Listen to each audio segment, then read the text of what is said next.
तेरे बंदगी तेरे बस की नहीं है। प्रेम भक्ति सूत्र को उद्धव ने पढ़ा। जब गोपियों की इस प्रेम का दर्शन उद्धव जैसे महाज्ञानी ने जो 4 वेद 6 शास्त्र 18 पुराणों का ज्ञान था, 4 वेद 6 शास्त्र 18 पुराणों का प्रवक्ता आज गोपियों के चरणों तक नहीं जा रहा है। मेरी एक भक्ति कहाँ है? मेरा इतना भजन कहाँ है? मेरा इतना तप कहाँ है? मेरा इतना ज्ञान कहाँ है जो हम ब्रज की गोपंगनाओं के चरणों पर झुक सके? अंत में रज को ही प्रणाम किया। ब्रज की गोपंगनाओं की रज को स्वयं माथे पर लगाया, रज को पान किया। जो उद्धव कह रहा था ना कि 3 घंटे में लौट करके आऊंगा, जब वही उद्धव आज वृंदावन की प्रेम की लीला में आया। वृंदावन के प्रेम के समुद्र में डूबा साहब, उसी उद्धव को आज 3 महीने बीत गए। उद्धव सीधो है चलो, आज घमंड था जो भगवान ने जो लीला की थी इसी के लिए की थी। उद्धव सीधा है चलो, सुन गोपने के बैन, अज्ञान बजाई और प्रेम बजा ढोल। प्रेम का ढोल बजने लगा साहब, ज्ञान लुप्त हो गया। और ध्यान करिएगा, जहां भक्ति पहुंच जाती है, जहां प्रेम पहुंच जाता है, वहां ज्ञान की कोई जरूरत नहीं है। केवल सबसे बड़ी यदि भक्ति का सूत्र दिया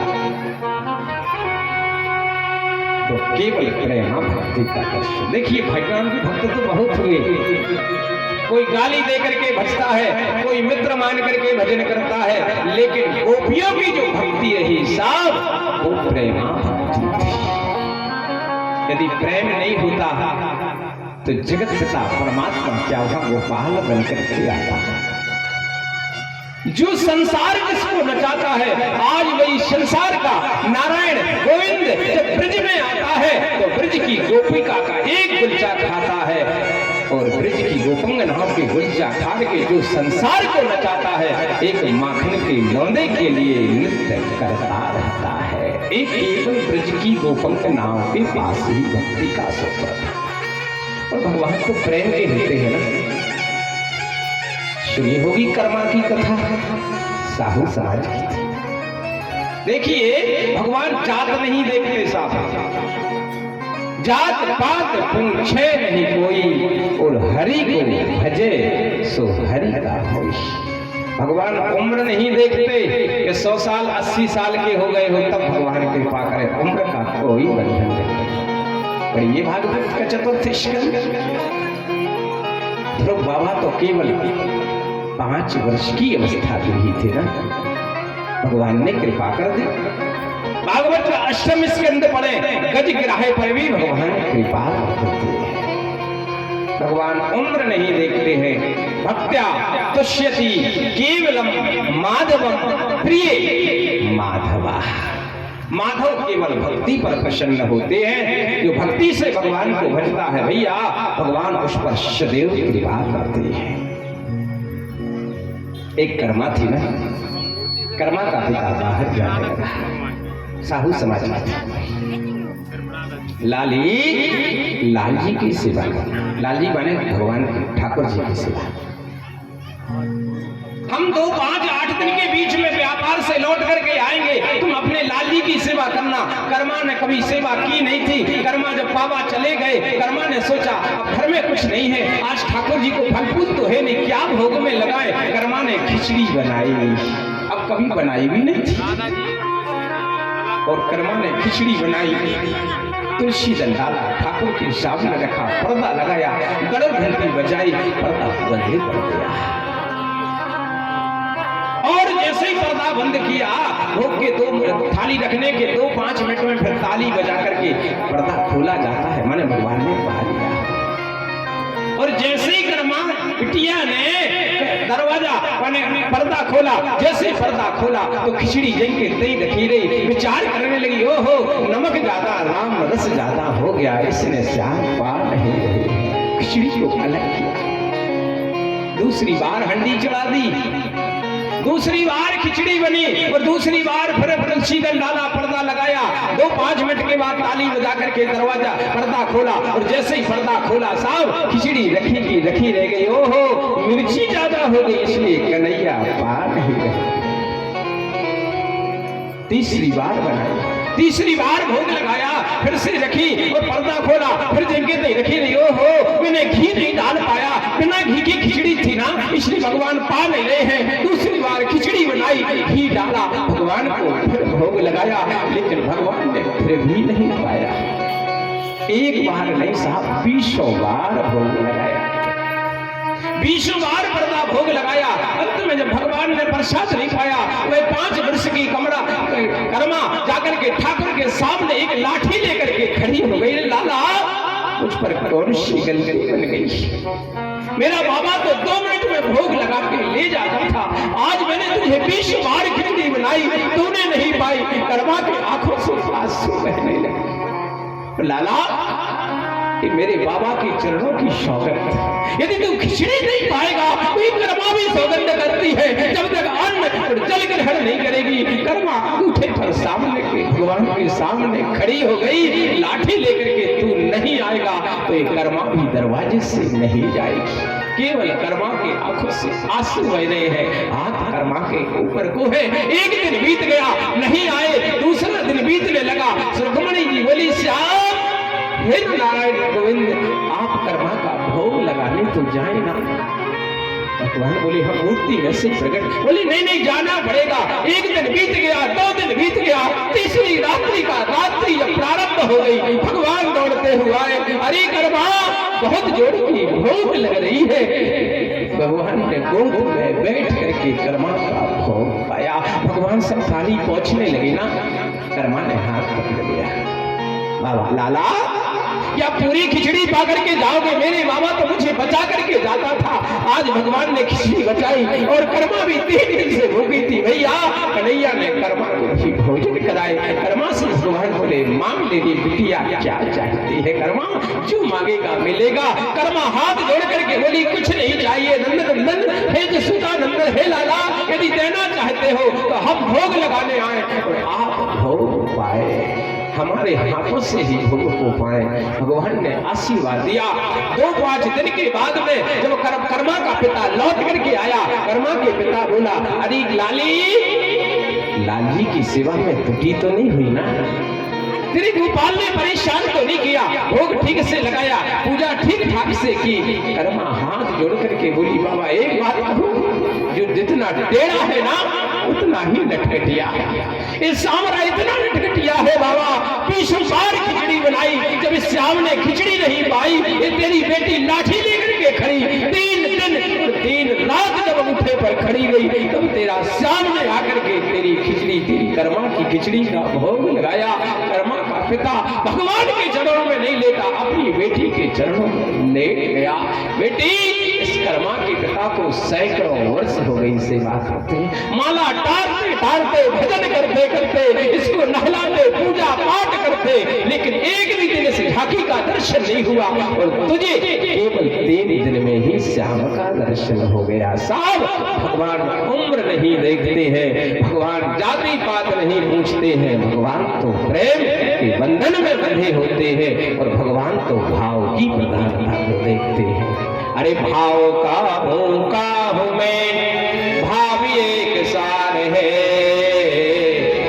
जो भाव से भजे उसका बेड़ा पार है। केवल भगवान को भाव की भक्ति में मग्न होते हैं।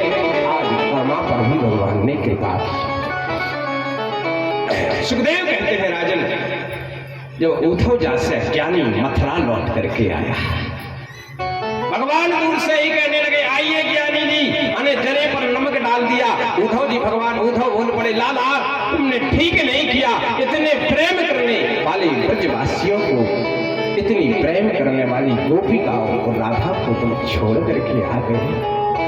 भगवान बोले हमने किसी को नहीं छोड़ा, ये तो मैं तुम्हें ज्ञान कराना चाहता था कि तुम्हें घमंड था और तुम्हारा घमंड चोर हो गया।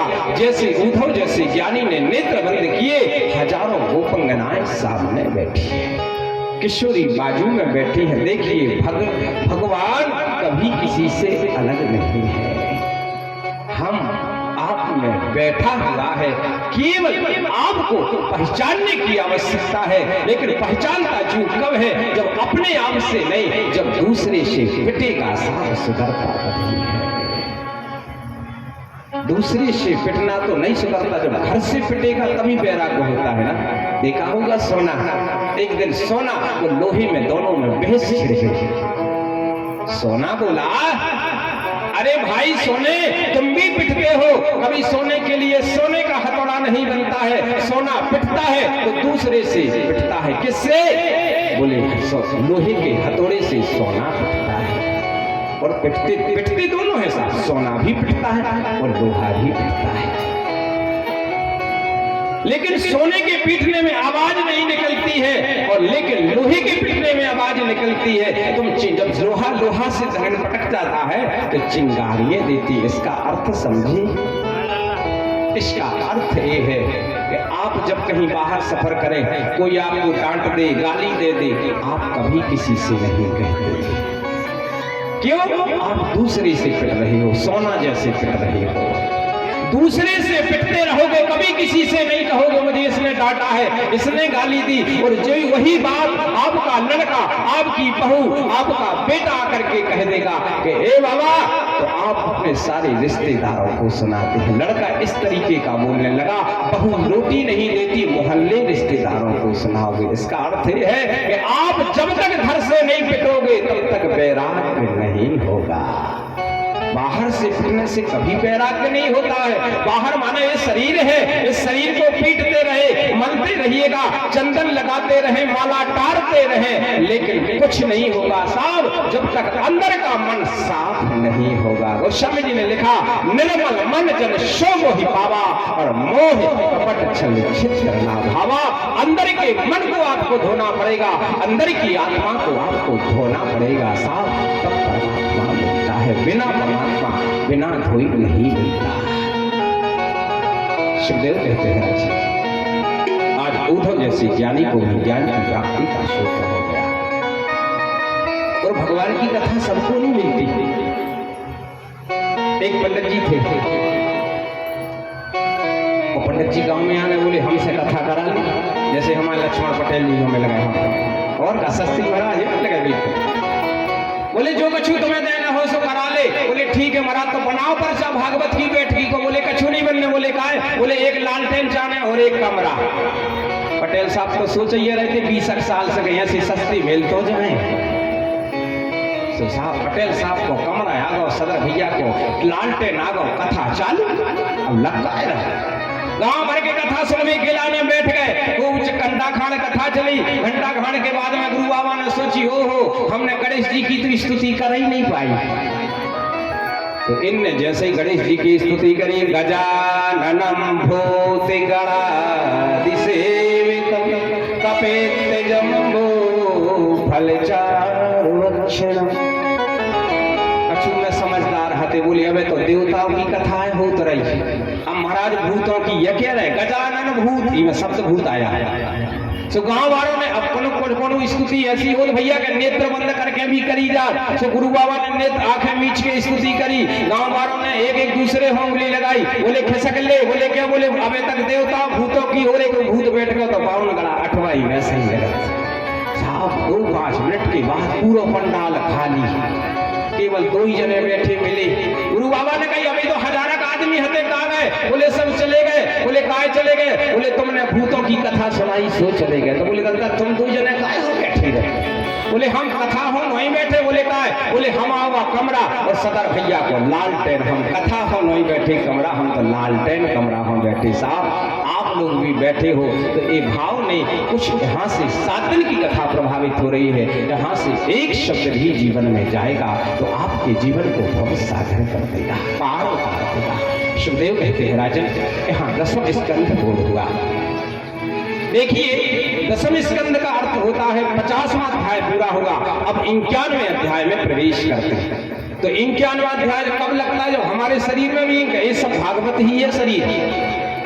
इसमें 51 साल जैसे आदि 50 साल को हो जाए ना, उसको बन लगने लगता है। इसका अर्थ समझिए आप, भागवत संकेत दे रही 51, 52, 53, 56 वन शब्द लग रहा। वन शब्द का अर्थ है कि आप अब त्याग करिए। आप यदि ये संसार की माया में ही पड़े रहे, संसार के पुत्रेशा रूपरेशा में यदि आप फंसे रहे तो भगवान का भजन नहीं मेरे भाई बहन कर पाओगे। इसलिए भागवत संकेत करती है बन जाने की तैयारी। मन का अर्थ ये नहीं कि घर छोड़ करके चले जाए, आप घर से वैराग्य उतारना प्रारंभ। ये 250 ग्राम का छल्ला जो कमर पर लटक रहा है जी, इसको सौंपने की तैयारी करिएगा। लड़का बंगों को चार्ज सौंपिएगा, आनंद से परमात्मा का भजन करें। 51 का अर्थ ये है। और 51 जब लगता है ना तो बुढ़ापा आ जाता है। कभी सर्दी, कभी घुटने में दर्द, कभी आंख में दर्द, कभी कान में दर्द। और ध्यान रहे मेरे भाई बहन, बुढ़ापे में कभी भजन होता ही नहीं है। लोग कहते हैं कि रिटायर हो जाए उसके बाद यात्रा करेंगे, गारंटी है रिटायर तक आप जी पाएंगे साहब?